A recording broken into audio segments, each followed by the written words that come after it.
Very good morning students. आज हम आपकी ईवीएस बुक के चैप्टर 5 को स्टार्ट करने वाले हैं, जिसका नाम है मॉस्किटोस एंड मलेरिया। मच्छर और मलेरिया। मलेरिया तो आपने सुना ही होगा। मलेरिया एक डिजीज का नाम है जो कि मच्छर के काटने से होता है। चलिए स्टार्ट करते हैं। बहुत दिनों बाद चंदू ने स्कूल में प्रवेश किया। चंदू स्कूल आया। वो थोड़ा वीक लग रहा था, कमज़ोर लग रहा था। उसके फ्रेंड्स ने पूछा कि उसे क्या हुआ था, तो फिर उसने उन्हें बताया कि वो मलेरिया से सफ़र कर रहा था, मतलब कि उसे मलेरिया नाम की बीमारी हो गई थी। तो फिर बच्चों ने टीचर से पूछा कि मलेरिया कैसे होता है, तो टीचर ने बताया कि सबसे पहले हम चंदू से पूछते हैं। चंदू ने उन्हें बताया कि सबसे पहले वो ठंडी से कांपने लगा, उसके बाद उसे फीवर हुआ और फिर बॉडी एक मतलब कि बॉडी में पेन होने लगा, दर्द होने लगा। उसके बाद उसे डॉक्टर के पास ले जाया गया। डॉक्टर ने एक सुई लगाई उसके हाथ में और उसके बाद ब्लड सैंपल लिया, उसके खून का सैंपल लिया और उसके बाद खून जांच कराया गया।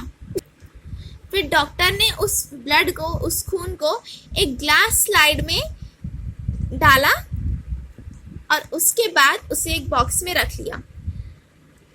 डॉक्टर ने उन्हें कहा कि वो अपना रिपोर्ट दूसरे दिन ले जा सकते हैं। दूसरे दिन जब डॉक्टर रिपोर्ट दे रहे थे तो फिर डॉक्टर ने बताया कि चंदू को मलेरिया है और उसे कुछ टैबलेट्स दिए। टीचर ने चंदू से पूछा कि किस तरह का निडल, मतलब कि किस तरह की सुई से डॉक्टर ने ब्लड सैंपल लिया। तो चंदू ने बताया कि डॉक्टर ने एक नया सुई लिया, नया इंजेक्शन लिया, निडल इंजेक्शन लिया।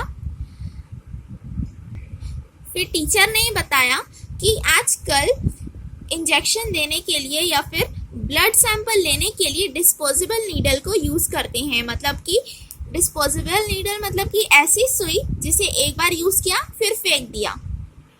यहाँ कुछ क्वेश्चंस दिए हुए हैं, आइए देखते हैं। क्या आपके घर में कोई मलेरिया से सफ़र किया है, किसी को मलेरिया हुआ है, और अगर हुआ है तो फिर क्या किया गया मलेरिया के बाद, होने के बाद। और इस क्वेश्चन में मलेरिया के कॉमन सिम्टम्स बताने के लिए कहा गया है। तो इसमें है फीवर मतलब कि बुखार, शिवरिंग कोल्ड मतलब कि ठंड से कांपना, और बॉडी एक मतलब कि बॉडी में पेन होना, शरीर में दर्द होना। कभी कभी बिना सर्दी के भी मलेरिया हो जाता है, मलेरिया फीवर हो जाता है। आप सभी को मच्छरों ने तो बहुत ही ज़्यादा परेशान किया ही होगा। वो रात भर सोने नहीं देते, बज़ वाली आवाज़ निकालते हैं और उसके बाद वो ज़ोर से काटते भी हैं और हमारी नींद भी खराब करते हैं। मलेरिया जो होता है वो एक पर्टिकुलर काइंड ऑफ मॉस्किटो से फैलता है, मतलब कि एक तरह के मॉस्किटो से फैलता है। जो मॉस्किटो हमें काटती है वो है फीमेल एनोफिलीज, मतलब कि जो मच्छर हमें काटती है वो है फीमेल एनोफिलीज। जो फीमेल मॉस्किटो रहती है वो ब्लड सक करती है, ब्लड को चूसती है फ्रॉम लिविंग क्रिएचर्स, मतलब कि वो लिविंग क्रिएचर से ब्लड को चूसती है, जैसे कि काऊ, ऑक्सन, गोट्स और ह्यूमन। और उसके बाद जब वो काटते रहती है तब हमें पता ही नहीं चलता है, बहुत ही शांति से काटती है। लेकिन जब वो खून चूसना बंद कर देती है तभी हमें पता चलता है कि मच्छर ने हमें काटा है। वैसे क्या आप कुछ और क्रिएचर्स के नाम बता सकते हैं जो ब्लड चूसते हैं? तो उसके एग्जांपल्स है लीच, बग, फ्ली एटसेट्रा। तो क्या ये क्रिएचर्स भी डिजीज स्प्रेड करते हैं, बीमारी फैलाते हैं? जो फ्ली होता है वो रैट्स के बॉडी में होता है, चूहे के बॉडी में होता है और उससे वो प्लेग वाली बीमारी फैलाता है। जब फीमेल मॉस्किटो ब्लड सक करती है, खून चूसती है, तो वो अपने स्टिंग जो होते हैं उसे ह्यूमन या फिर किसी भी लिविंग ऑर्गेनिज्म के स्किन में गड़ाती है। स्टिंग से ही मलेरिया इधर से उधर, मलेरियल पैरासाइट इधर से उधर होता है। और टू प्रिवेंट, जो ब्लड फिर देखो वो अपना स्टिंग तो गड़ा दिया हमारे स्किन में, लेकिन उसके उसके बाद ब्लड तो निकलेगा ही, तो फिर ब्लड नहीं निकले इसलिए जो मॉस्किटो होती है वो अपना सलाइवा हमारे शरीर में डालती है। फिर जो पैरासाइट होता है, पैरासाइट मतलब कि दूसरा जर्म या फिर दूसरा ऑर्गेनिज्म, तो फिर जो पैरासाइट होता है जिससे मलेरिया होता है वो इस सलाइवा में ही होता है। अगर ये जो सलाइवा या फिर ये जो जर्म्स है ये इंसान के ब्लड में एंटर हो गए, आ गए सलाइवा से, मॉस्किटो के सलाइवा से अगर ये इंसान के ब्लड में आ गए तो फिर थोड़े दिन बाद इंसान को मलेरिया हो जाता है। जो मेल मॉस्किटो होता है ना वो काट नहीं सकता क्योंकि उनका जो स्टिंग होता है, दांत बोल सकते हैं, वो शार्प नहीं होता है। स्टिंग का मतलब उनके सिर में इस तरह एंटीना निकले रहता है मॉस्किटो के सर में, उसे कहते हैं स्टिंग। तो वो शार्प नहीं होता है इसलिए वो बाइट नहीं कर सकता, काट नहीं सकता। और मलेरियल पैरासाइट के लिए बहुत ज़्यादा ज़रूरी है कि वो फीमेल मॉस्किटो के में वापस से एंटर हो, वापस से आ जाए मलेरियल पैरासाइट, अगर उसे अपनी लाइफ साइकिल कंप्लीट करनी है तो। लेकिन अगर एक इंसान जिसे पहले से ही मलेरिया है या फिर उसके शरीर में ऐसे जर्म्स है जिससे उसे मलेरिया हो गया है, अगर उसे कोई और मच्छर ने काट लिया, फीमेल मच्छर ने काट लिया, तो फिर वो जो जर्म्स होते हैं इंसान के वो उस मॉस्किटो में भी चले जाते हैं। और फिर जब वो फीमेल मॉस्किटो किसी और को काटती है तो फिर उसे मलेरिया हो जाता है क्योंकि उस इंसान के जर्म्स दूसरे इंसान में चले गए। तो इसी तरह फीमेल मॉस्किटो जो होती है वो मलेरिया के जर्म्स एक पर्सन से दूसरे पर्सन में फैलाती है। फीमेल मॉस्किटो के काटने के बाद जब ये कीटाणु ह्यूमन बॉडी में एंटर करते हैं, प्रवेश करते हैं, तो उन्हें 10 से 15 दिन लगते हैं मलेरिया के सिम्टम्स को अपेयर होने में। सिम्टम्स हम बोल सकते हैं कि जैसे फॉर एग्जाम्पल फीवर के सिम्टम्स क्या होते हैं, बुखार आने के सिम्टम्स क्या होते हैं, शरीर गर्म होना, मतलब कि सिम्टम्स वो होते हैं जिससे हमें पता चलता है कि हाँ इन्हें ये बीमारी है।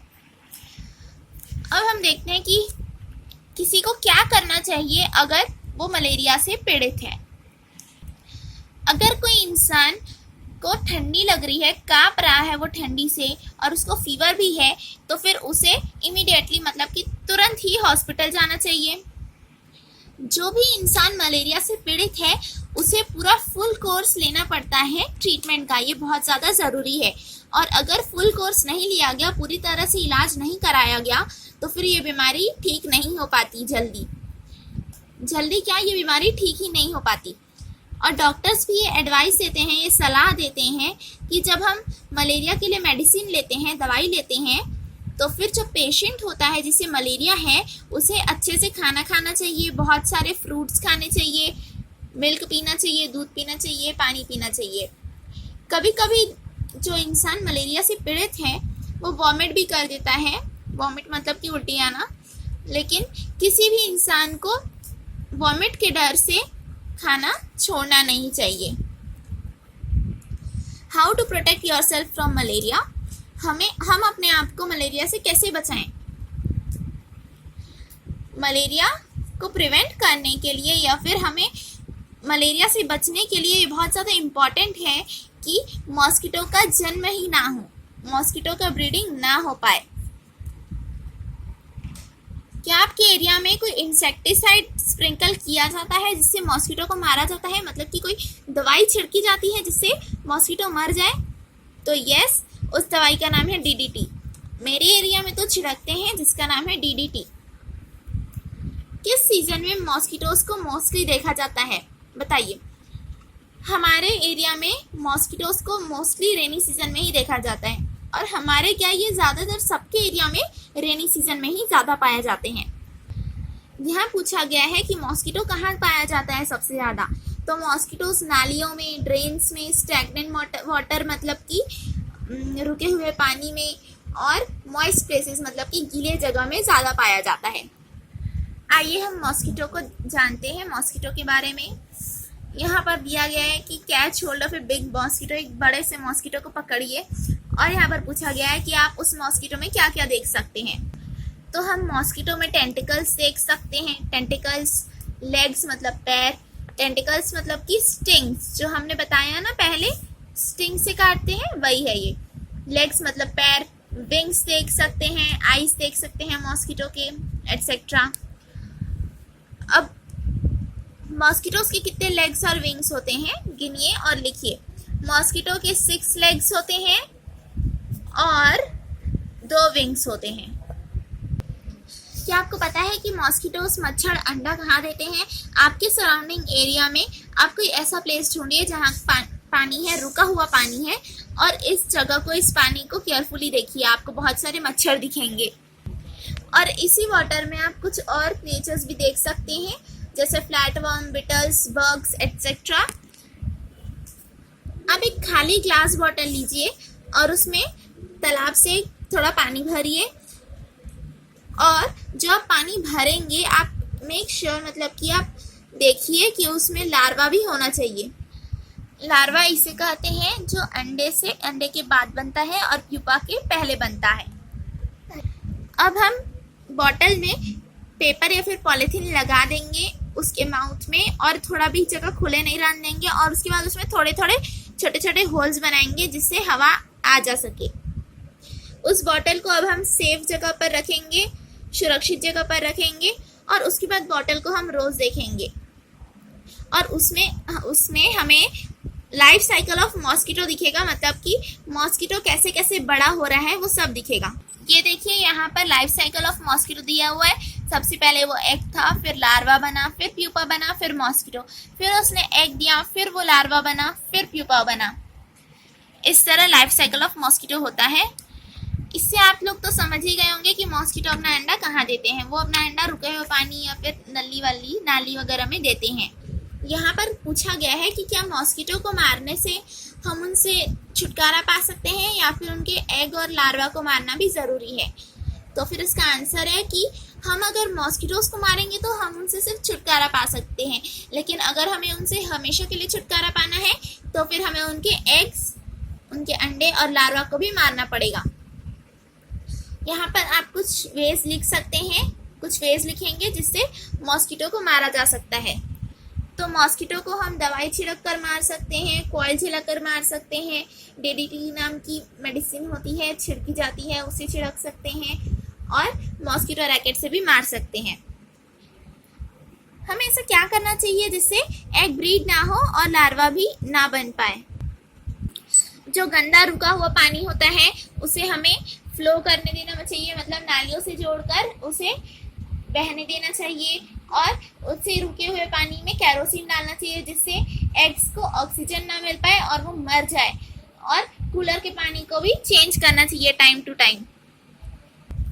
रात को सोते टाइम कुछ लोग मच्छरदानी का उपयोग करते हैं मच्छर से बचने के लिए, और कुछ लोग पतले क्लॉथ का यूज़ करते हैं। आप किस चीज़ को यूज़ करते हैं, अदर वेज या फिर कोई भी वे, वो आप यहाँ पर लिख सकते हैं। मलेरिया के अलावा मॉस्किटो जो होते हैं वो और भी बीमारी कैरी करते हैं। आप अपने टीचर से डिस्कस कर सकते हैं, जब स्कूल खुलेगा तब हम इस बारे में भी डिस्कस करेंगे।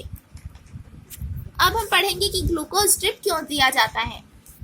ग्लूकोज ड्रिप बच्चे उसको बोलते हैं जब कोई कमजोर हो जाता है तो उसे ग्लूकोज ड्रिप दिया जाता है।